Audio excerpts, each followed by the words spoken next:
Halo, balik lagi di Ngegaspol Vonis, ngobrolin berita gacor soal hukum dan politik. Di episode kali ini kita bakal ngomongin soal isu hangat hukum berkaitan rancangan undang-undang hukum acara pidana. Apa kaitan ya sama vonis? Sebenarnya KUHP yang sekarang berlaku ya, itu udah berkali-kali diajukan uji konstitusional ke MK. Setidaknya nih ada belasan kali lah yang sudah menghasilkan putusan. KUHP-nya mau diperbaharui, RUU KUHP-nya lagi dibahas. Kita pengen lihat nih apakah berbagai putusan MK itu udah diakomodasi atau justru nggak diakomodasi, dan apakah kalau diakomodasi tepat atau enggak. Nah, buat ngomongin hal ini sudah hadir dua tamu spesial, narasumber spesial bersama kita. Yang pertama adalah nih pakar hukum.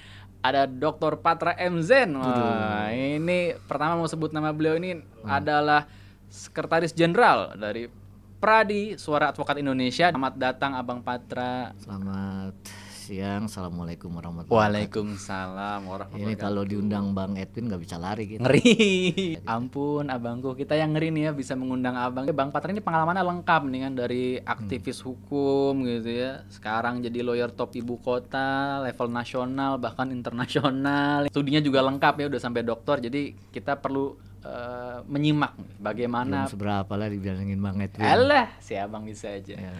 Oke, thank you Bang Patra. Dan juga hadir bersama kita narasumber dari Hukum Online, editor senior Hukum Online, Abang Agus Sabani. Apa kabar abangku? Alhamdulillah baik Bang Edwin. Alhamdulillah. Assalamualaikum warahmatullahi wabarakatuh. Waalaikumsalam. Ini dua kawan lama ya. Ini Bang Agus sama Bang Patra ini Kembali bertemu setelah Iya. kembali. terakhir mana Bang? Bali Bang. Bali, Bang Agusnya Orla nih, orang lama. Launchingnya apa? Low Riders. Indonesia. Low Riders. Apa pula ya Low Riders ya, itu lawyer-lawyer yang demen moge ya. Ya. Gimana nih Bang? Berkaitan dengan KUHP, kalau dari reportase hukum online ya, dari banyaknya putusan-putusan MK itu, apakah dalam dinamika RUU KUHP ini sudah masuk dibahas atau belum Bang? Oke, makasih Bang Edwin. Untuk isu pembahasan rancangan undang-undang kitab hukum acara pidana memang sedang lagi getol-getolnya dibahas di DPR ya, karena memang mengejar keberlakuan KUHP yang baru di Januari 2026 kalau nggak salah ya. Dihubungkan dengan putusan MK, Terakhir 2022 kita lihat catatan putusan hukum online ada sekitar 14 ya, lebih sedikit lah mungkin ya, terhadap proses pengujian undang-undang KUHP. Mungkin perkaranya bisa sampai ratusan sebenarnya kalau sejak awal ya. Tapi yang dikabulkan itu ada sekitar 14 putusan MK yang mengubah atau ditafsirkan atau dikabulkan, dibatalkan sama sekali pasalnya itu ada sekitar 14. Ada beberapa di antaranya adalah mungkin ya putusan yang waktu itu fenomenal soal pembatalan pasal 268 KUHP terkait bahwa pengajuan PK hanya sekali gitu penegasannya. Itu sempat polemik karena waktu itu putusan itu juga tidak ditaati oleh Mahkamah Agung sendiri gitu sebagai pemangku kepentingan dalam proses mengadil perkara-perkara PK di Mahkamah Agung. Yang kedua yang saya ingat tuh yang fenomenal waktu itu ada perkara perluasan pra peradilan ya, kalau nggak salah yang diajukan oleh Magdir Ismail, advokat senior kita, menafsirkan pasal 77 KUHP yang memperluas objek pra peradilan. Iya. Terkait penetapan tersangka itu menjadi objek pra peradilan yang memang sebelumnya di pasal 77 itu tidak ada gitu. Kalau nggak salah di putusan berikutnya ada juga perluasan mengenai penetapan sah tidaknya penggeledahan dan penyitaan kalau nggak salah ya. Bang ya, itu juga diperluas juga sampai ke arah itu tuh. Setelah putusan itu kemudian ada perluasan lagi penetapan sah dari penetapan penyitaan dan penggeledahan. Putusan yang lain adalah pasal 82 kalau nggak salah KUHP, soal pra peradilan yang syaratnya itu ketika sudah di sidang pertama baru dianggap gugur. Sebelumnya hanya pelimpahan perkara aja gitu ya. Kapan gugurnya? Jadi ada tahdir tambahan dari MK. Kalau memang perkara itu sudah diajukan sudah dilakukan di kejaksaan, kemudian perkara itu sudah disidangkan, itu pra peradilan dianggap gugur gitu. Itu persyaratan itu. Perluasan saksi, mungkin itu zamannya tahun 2010 ya. Ini kalau nggak salah yang ngajukan Yusril ya. Ini sempat fenomenal juga waktu kasus ini nih. Jadi ada perluasan saksi, bahwa saksi tidak hanya orang yang melihat, menyaksikan atau mengalami sendiri, tapi juga bisa secara tidak langsung bisa mengajukan kalau memang dia punya pengetahuan tentang itu kasus itu. Jadi ada perluasan seperti itu. Jadi itu bisa dianggap sebagai saksi gitu dalam definisi KUHP. Kemudian dalam praktiknya memang putusan MK ini secara praktik ya itu juga sebagian besar ditaati gitu dalam praktik peradilan di Indonesia gitu ya, terutama yang pra peradilan itu ya. Kemudian ada juga yang memang putusan lain soal kewajiban penyidik untuk memberitahukan SPDP kepada tidak hanya kepada penuntut umum, tapi juga pada terlapor maupun pelapor atau maupun korban gitu. Surat perintah penyidikan itu ya pokoknya ya. 7 hari maksimal 7 hari setelah terbitnya surat perintah penyidikan. Itu juga hukum acara juga menyangkut putusan MK. Sebagian besar memang dari putusan MK yang sudah dikabulkan dan ditafsirkan oleh MK dan ada yang dibatalkan itu dimasukkan dalam draft RUU KUHP sekarang ini per Maret kalau nggak salah ya. Udah masuk ya?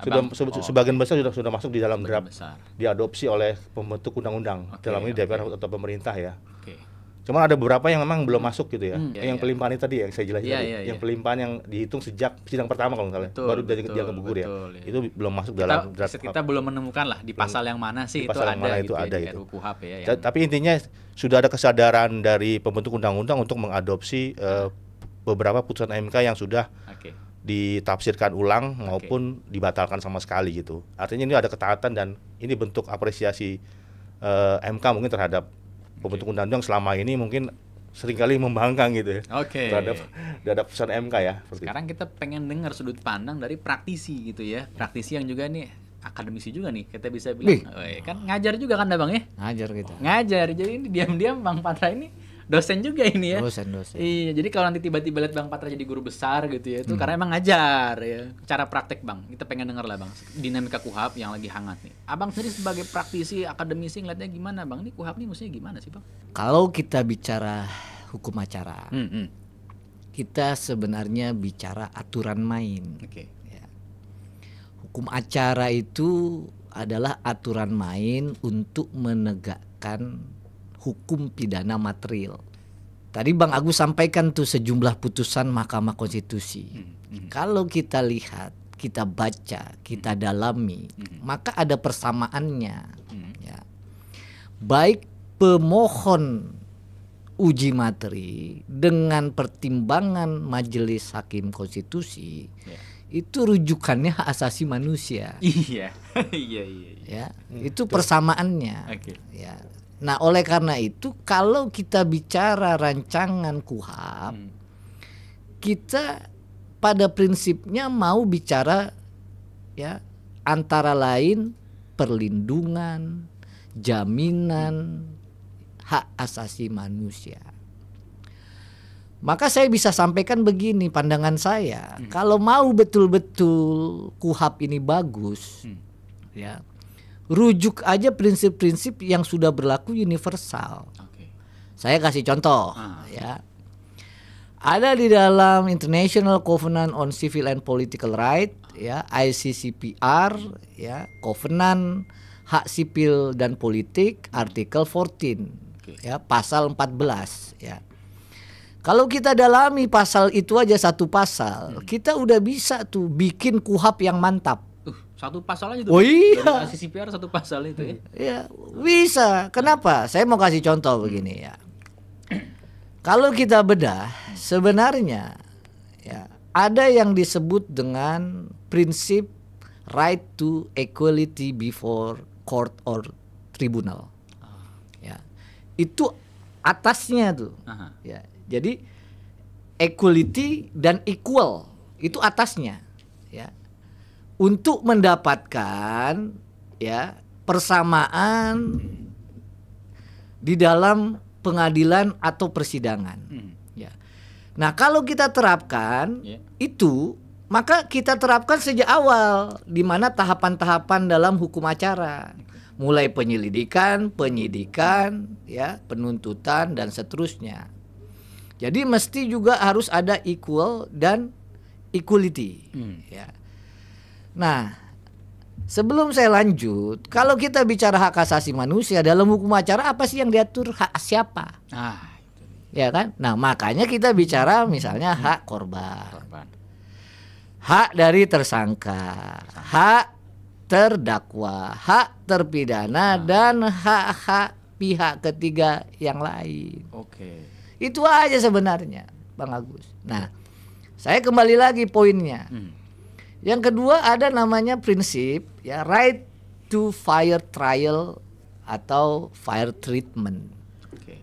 Ya. Nah, kalau kita masukkan dan didalami lagi, KUHAP kita itu harus ada mencerminkan paling tidak 7 prinsip. Oke, ada 7 tuh Bang ya. Ada 7 Paling tidak ya. Nah, pertama tadi saya sudah bilang ya, Hmm. equality dan equal treatment. Oke. Ya. Yang kedua apa? Fair and public hearing. Ya, jadi kalau dia ada pemeriksaan harus fair, baik di tahap pertama penyelidikan Aha. maupun sampai tahap persidangan harus fair. Oke. Ya. Nah, yang perlu dicatat dalam artikel 14 tadi, kita itu menginginkan apa? Para pihak yang terlibat, siapa para pihaknya sekarang? Penyelidik, penyidik, penuntut umum, majelis hakim, ya, petugas lapas dan seterusnya itu yang semua terlibat untuk menegakkan hukum pidana material itu apa? Ya. Itu syaratnya mesti kompeten. Jadi orangnya mesti kompeten ya Bang ya? Iya, yang kedua apa? Independen. Independen. Independen itu tidak boleh dirasuki, dimasuki kepentingan yang tidak relevan. Misalnya Bang. Ya non hukum, Oh, non hukum nih. kepentingan non hukum. Ya, misalnya psikologi, finansial, Ya. ekonomi ya kan. Iya, iya, iya. Kan kita udah tahu tuh banyak putusan bukan berdasarkan fakta persidangan, Aduh. tapi kan berdasarkan faktor-faktor dan hukum. Iya. Selain independen itu imparsial. Imparsial. Walaupun dia penyidik, nggak boleh berpihak. Bahkan berpihak pada korpsnya nggak boleh kalau imparsial. S. Gitu loh. Iya, iya. Nggak, bukan saya yang ngomong. Iya, Ini iya. prinsip dasar yang diakui universal ini. Pasal 14 ICCPR. Ya, nah itu yang kedua. Yang ketiga prinsipnya, kalau dikaitkan dengan hukum acara, bagi seseorang yang dituduh, itu asas paling dasarnya adalah presumption of innocence. Dia belum bisa dikatakan salah ya kalau belum ada putusannya. Makanya yang sekarang budayanya ngaco. Kenapa saya bilang ngaco? Apa tuh Bang? Ya. Kalau ada hakim memutus bebas, disangkanya apa? Pro koruptor misalnya. Iya, iya. Pro terdakwa. Iya, iya, iya, iya. Padahal secara universal, ya, hakim itu memutus bebas dengan memvonis orang itu sama mulia.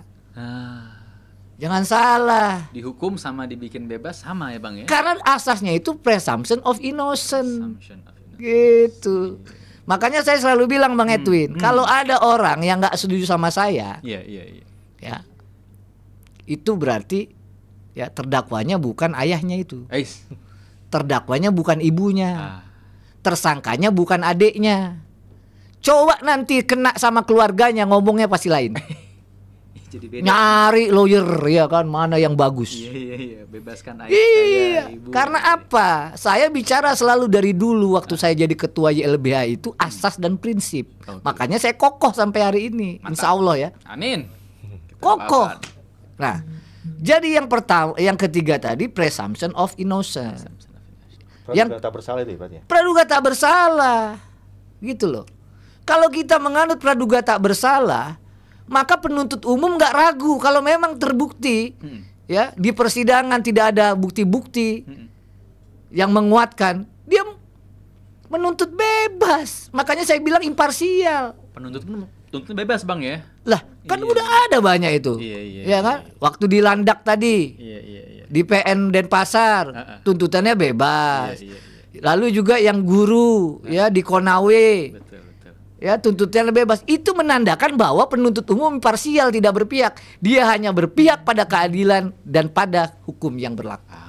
Nah, baru dalam hukum internasional juga diatur perkara-perkara remaja dan anak-anak. Itu mesti dibedakan dalam hukum acara tuh aturan mainnya. Oh, selama ini kita belum ada spesifik di KUHP itu Bang emang ya? Diatur. Iya, iya. Ya kan, diatur. Nah, itu yang keempat. Yang kelima apa? Right to the review, ya, appeal, sentence, ya, di banding atau di kasasi dan PK. Itu milik apa namanya? terpidana. Hak upaya hukum itu ya. Iya, jangan ikut-ikutan penuntut umum. Ya kan? Kalau dia udah putus jangan lagi. Yang keenam adalah compensation for miscarriage justice. Nah, ini harus dalam atur di KUHP. Gimana kalau penuntut umum, penyidik ya ternyata salah. Orang udah ditahan. Ya. Orang udah mengalami penderitaan. Orang udah mengalami nestapa. Harta asetnya udah disita. Ternyata dia nggak bersalah. Waduh. Itu yang disebut miscarriage justice.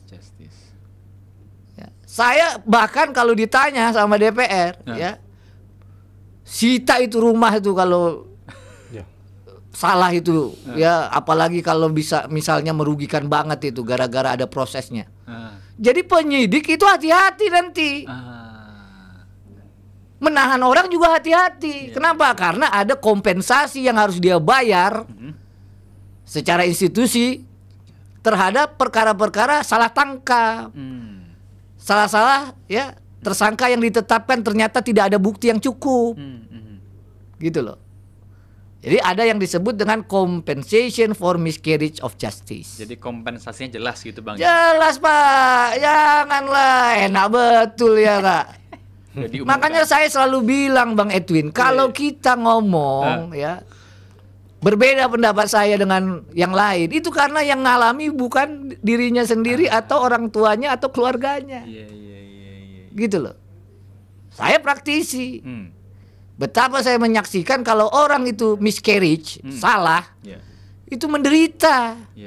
Gitu loh. Nah, yang ketujuh baru prohibition of double prosecution. Itu yang kita sering bilang, gak boleh orang diperiksa atas kasus yang sama, diperiksa atas putusan yang sama. Itu yang nebis in idem itu. Nah, kalau kita balik lagi ke rancangan ya KUHP, itu aja diikuti Pak. Cukup. Ya kan, gak usah studi banding segala macam. Panggil ahli-ahli hak asasi manusia, suruh dah ngomong. Nah, tetapi di luar itu Bang Edwin, Bang Agus, ini yang saya perlu nih. Sebagus apapun, sehebat apapun aturan, tetap tadi syaratnya apa? Yang di dalam aturan main dan terikat aturan main itu, dia mesti kompeten, dia mesti independen, dan dia mesti imparsial. Dia mesti apa? Punya kompetensi, punya kewenangan, dia tidak berpihak, ya, dan dia juga ya independen. Jadi kalau kita mau atur, ya, atur juga budayanya, atur juga orangnya. Ya. Kenapa? Kalau saya melihat dalam hal tertentu, ya, di dalam fair trial itu, muaranya kan hakim itu. Apapun ya keliru misalnya penyidik, ya hakimnya salah nih, apa namanya istilahnya melihat nih keliru nih penuntut umum, dia bebasin kok. Tapi kalau budayanya didorong terus, ya hakim itu kalau membebaskan orang itu dicurigai, masuk angin, ya pro terpidana, gimana? Ya kan? Makanya saya doain deh Pak Edwin gak pernah keluarganya kena ya masalah hukum. Dan diperlakukan sewenang-wenang. Ya Pak Agus juga saya doain tuh ya jangan sampai keluarganya diperlakukan sewenang-wenang. Bang Patra juga jangan sampai kita doakan. Amin semuanya. Itu maksud saya. Kadang kita itu bukan ngomong isunya Pak. Bukan ngomong ya faktanya. Kita ngomong itu karena berdasarkan orang. Gosip ke gosip, rumor ke rumor. Bukan, karena kita nggak ngalami. Dan nggak ngalamin ya Bang ya. Ya. Coba tuh nanti kalau ada yang ngalami. Saya banyak Pak, ya bertemu orang. Ya, apalagi misalnya di dalam penanganan perkara. Sejak dulu tuh dari LBH tuh. Waktu LBH ya? Ya, sejak dulu dari 90-an tuh. Ya. Begitu keluarganya kena, begitu orang tuanya ya diperlakukan sewenang-wenang, beda ngomongnya. Beda Bang Edwin. Manusia ya Bang ya. Iya. Nah, jadi semua tahapan Pak Agus, apa Bu coba ya? Mau dia putusan MK, yang mana coba? Itu selalu kaitannya dengan perlindungan hak asasi manusia, pasti itu. Betul. Kaitannya. Iya. Ya, maka kalau dia perlindungan hak asasi manusia diatur dalam KUHP itu 3 minimum kewajibannya. Ya, apa? Promosi, to promote. Yang kedua apa? Perlindungan. Ya, to protect. Yang ketiga apa? To provide, fasilitasi itu disediakan. Jangan kita ngomong KUHP nanti nggak ada fasilitas ya Pak, ya kan? Bagus KUHP-nya, ya kan? Nggak ada fasilitasnya, nggak ada disediakan anggarannya. Ya gimana coba? Masalah anggaran Nggak jalan juga nanti Bang. ya kan, saya bilang tuh kalau misalnya kita mengacu pada hak asasi manusia, kita mengacu pada apa yang disebut prinsip-prinsip yang berlaku universal, ya itu semakin murah biaya terkait dengan penegakan hukum material ini. Ya, kenapa? Begitu penyidiknya periksa, oh ternyata dia maling ini orang miskin, udah suruh pulang, ganti aja rugi atau misalnya apa? Ya, otomatis dia bersihin selokan misalnya. Kerja sosial gitu Bang ya. Begitu caranya. Ya, begitu juga hukum acara. Kalau sudah dirampas, siapa yang ngelola? Ya, nah itu banyak itu. Misalnya di Inggris, ya, aset korupsi, aset koruptor, ya, itu boleh masyarakat mengajukan proposal langsung. Ini musolanya, ya, udah nggak bener nih, ya, jalannya, itu ajukan, ngambil dari aset-aset yang disita. Oh bisa dipakai gitu Bang, contoh di Inggris ya? Lah banyak contohnya. Kita ini nggak kekurangan contoh kalau mau. Kalau mau ya Bang ya. Ya, tapi sekali lagi Bang Agus, ya perlu digarisbawahi itu 3 itu, termasuk advokat. Ya, kompeten, independen, imparsial. Yang kacau kan di situnya, di orangnya. Gitu loh, hukum acara tadi itu aturan main. Sama kita waktu kecil-kecil. Aturan main galasin ada, aturan main peta umpet ada. Ya, aturan main benteng ada. Ya. Kalau kita curang ya curang aja. Benar nggak? Itulah makanya diingatkan tuh dalam artikel 14 International Covenant on Civil and Political Right, yang dibutuhkan adalah aparat penegak hukum yang kompeten, yang independen dan imparsial. Ini seharusnya RUK mengadopsi juga hukum acaranya peradilan anak gitu ya. Sementara undang-undang peradilan anak sudah ada sendiri kan ya. Itu urgensinya apa ya kira-kira? Satu itu pertama. Yang kedua, sebenarnya KUHP ini sebenarnya mencerminkan pencegahan korupsi nggak sih, suap di peradilan gitu? Itu penting nggak? Seberapa penting Bang Patra melihat itu? Di dalam hukum acara di banyak negara itu memang dibedakan hukum acara, ya, untuk anak-anak dengan orang dewasa. Kenapa harus dibedakan? Ya, karena di dalam perspektif hak asasi manusia, orang itu jahat itu bukan karena dirinya sendiri pasti. Ada faktor-faktor non dirinya. Maka hukum acaranya harus dibedakan untuk anak supaya dia lebih menjamin best interestnya. Untuk hukuman juga kita anggap dia masih mempunyai masa depan yang panjang. Makanya dibedakan tuh hukum acaranya. Gitu loh. Nah, terkait dengan apakah hukum acara itu bisa mengurangi kah, memberantas, itu persoalan yang berbeda. Tindak pidana korupsi itu sama dia. Kalau menurut saya itu tindak pidana korupsi juga. Apa kejahatan juga. Ya. Nah, hukum acaranya kalau mau dibedakan, ya, di dalam hukum acara, ya, itu mesti dimasukkan. Kan ada juga pendapat begini, karena tindak pidana korupsi adalah tindak pidana yang extraordinary, maka hukum acaranya harus extraordinary. Kan gitu. Itu yang ngomong karena nggak pernah nyangkut tuh. Ya, coba dia, ya, diperlakukan sewenang-wenang, disadap tanpa ada istilahnya kontrol. Prosedur pengadilan. Gitu. Saya kasih contoh, ya, tindak pidana korupsi, penyadapan. Kita bisa tahu nggak kita ini disadap dari tahun berapa coba? Betul. Yang kedua, kita bisa tahu nggak apa yang dilihat dalam data Ya, pribadi kita. Semuanya jangan-jangan ya. Bang. Lalu dengan dalih bahwa ini extraordinary boleh gitu. Makanya saya bilang ya, gampangnya begini.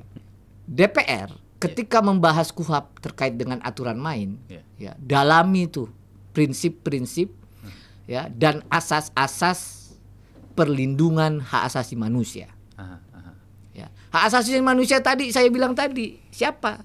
Hak asasinya korban, hak asasinya tersangka, ya, hak terdakwa, terpidana, dan hak asasi pihak ketiga yang lain. Siapa dia? Anak, keluarga, ya, anggota masyarakat yang lain. Yang terdampak. Ya, termasuk dalam KUHP kita, misalnya pihak ketiga juga bisa organisasi non pemerintah, LSM, ya, NGO, NGO ya. Jadi haknya itu Pak yang dipikirin tuh hak semuanya. Nah, ketika bicara soal aparat penegak hukumnya, penyelidik, penyidik, penuntut umum, majelis hakim, lembaga pemasyarakatan, kita bicara gimana aturan main itu memaksa supaya aparat penegak hukumnya itu bisa kompeten, bisa imparsial, bisa independen. Gimana caranya? Contoh, ya,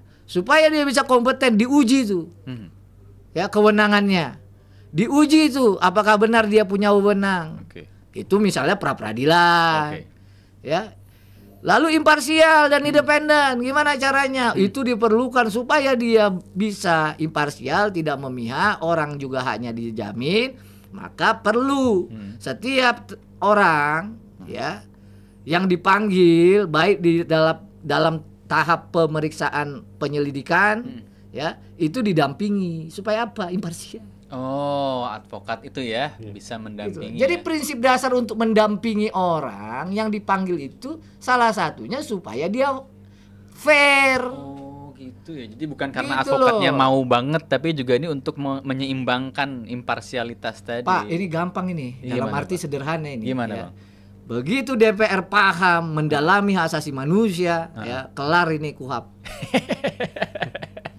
Kelar, ya. Karena perspektifnya itu, ya, gimana caranya yang namanya hukum pidana material ini, ya, bisa ditegakkan dengan hukum acara yang bagus.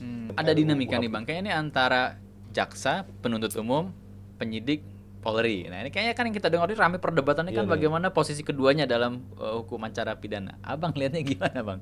Kalau itu baru lagi tadi itu yang disebut dengan, ya, kebijakan atau politik, ya, pidana. Silakan aja. Kalau saya sih nggak terlalu istilahnya nggak terlalu khawatir. Kenapa? Oh, katanya kejaksaan diberikan kewenangan yang banyak sekarang. Ya. Sepanjang dia kompeten, independen, imparsial, kenapa? Kenapa tidak gitu Bang ya? Yang masalah itu tadi itu. Ya. Minta kewenangan supaya apa? Tujuannya non hukum. Aduh. Cari mencegah itu suap. Iyalah, Korupsi di mencegah itu pengadilan. kan Dengan cara menutupi celah-celah di hukum acara itu bisa bagaimana itu agar bukan soal hukum acaranya, Pak. Sekarang aja bisa kok mencegah. Iya. Yang dengan yang sekarang Bang ya? Yang sekarang dengan bisa. KUHP yang sekarang bisa sebenarnya ya? Bisa, kenapa? Kalau mau. Kenapa rupanya? Iya. Apa coba Balik yang ke nggak bisa orangnya, dicegah? balik ke orangnya. Iya, tapi kalau kita bilang bahwa kembali ke orangnya doang, ya, mengandalkan kebajikan, mengandalkan yang namanya, ya, Kesadaran diri. kesadaran, ya nggak bisa juga. Dibantulah dengan instrumen. Makanya saya bilang prinsipnya 7 ini loh. Tapi 7 ini tidak akan bisa, ya, dicapai dengan baik kalau prasyarat aparat penegak hukumnya tidak independen, tidak kompeten, tidak imparsial. Jadi harus 2, Pak. 2 sisi ya. Makanya Skandinavia lihat, ya. Kan slow, nyantai. Ya. Jadi kenapa? Karena budaya hukum masyarakatnya juga bagus. Sekarang yang paling parah itu aja deh. Orang belum diputus sekarang udah kayaknya udah salah aja. Gara-gara apa? Media juga. Aduh, mohon maaf nih abangku, kayaknya hukum online nggak ikutan kalau itu. Ya, jadi orang ini jadi tersangka ataupun terkait dengan apa Tindak pidana. istilahnya tindak pidana, ya itu sejak awal itu, ya itu sudah sepertinya dia memang salah. Iya. Sudah di frame. Budaya hukum kita juga udah bagus ada banget ya. pikiran oh ini salah. Nanti kalau dihukum bebas oleh hakim, mau hakimnya nih masuk angin nih katanya. Oke. Saya sekali lagi ya garis bawahi, majelis hakim yang memvonis orang bersalah dengan majelis hakim yang memutus bebas atau lepas itu sama mulia. Sama mulianya. Oke. Kata-kata hari ini. Ini juga tadi Bang Patra menggarisbawahi 3 hal tadi Bang ya. Pertama nih kalau ngomongin KUHP tadi mantap kali ya sudah diuraikan ya. Ternyata dari pasal 14 ICCPR tuh sudah bisa sebetulnya untuk menyusun KUHP baru yang bagus, dan balik lagi pendekatannya hak asasi manusia, hak-hak para pihak Bang ya, korban, tersangka, terdakwa, terpidana, dan pihak ketiga yang terlibat gitu yang punya kepentingan ya, termasuk NGO, organisasi masyarakat. Tapi tadi Abang juga menekankan, ini menarik dari Bang Patra, Bang Gus ya. Tidak hanya ngomongin soal bagaimana menyusun norma hukum yang bagus gitu ya, tapi juga bagaimana mendorong aparat penegak hukumnya ya kompeten gitu Bang ya, imparsial tadi kan, dan independen. Mau sebagus apapun nanti kita anggap nih KUHP-nya udah versi terbagus, karya anak bangsa memperbaharui, tapi ternyata aparat-aparatnya masih gitu-gitu aja Bang ya, nggak ada gunanya juga nanti jadinya ya Bang. Termasuk advokat lah ya. Advokat juga nih. Ya, advokat juga. Pasti ya. Harus itu. Sebagai masyarakat kita pun perlu memperbaiki budaya hukum kita Bang ya, Iya. dalam melihat proses peradilan. Terlepas ya dari banyak isu ya Bang, kan banyak orang distrust juga lihat peradilan kan. Mungkin karena penyakit lama ya, tapi kita juga tidak boleh juga ya gampang menempel stigma nih kalau udah tersangka nih udah pasti salah gitu Bang ya. Kan tersangka, terdakwa, terpidana masih ada proses Bang ya. Dia masih bisa, tadi Bang Patra meng-highlight tuh, ini orang bahkan kalaupun sudah divonis masih boleh upaya hukum kan? Boleh. Berarti kan kita harus menunggu presumption of innocence tadi Bang ya.